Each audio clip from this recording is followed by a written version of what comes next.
لیکن وہ جنت میں جانے کا حقیقی سبب نہیں ہے. جنت میں جانے کا اصلی اور حقیقی ذریعہ وہ اللہ کا فضل، اللہ کا کرم اور اللہ کی رحمت. ہمارے صالحہ جنت میں جانے کا ظاہری سبب، حقیقی سبب وہ اللہ کا فضل ہے.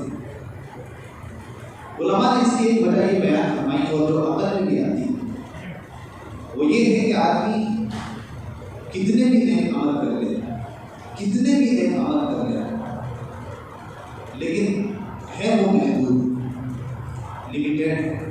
چاہے اس کی عمر کتنی بھی ہو، 1000 سال کی ہو، 500 سال کی ہو، 100 سال کی ہو، 50-60 سال کی ہو، 10 سال کی ہو، اعمال جتنے بھی وہ اس میں کرے گا وہ عمل ہوں گے محدود.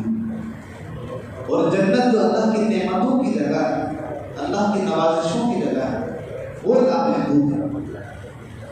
تو آپ اندازہ لگائیے اور اس کا جواب دیجیے کہ جو چیز محدود ہے، لمیٹیڈ ہے، اس کا بدلہ لامحدود کیسے ہو سکتا ہے؟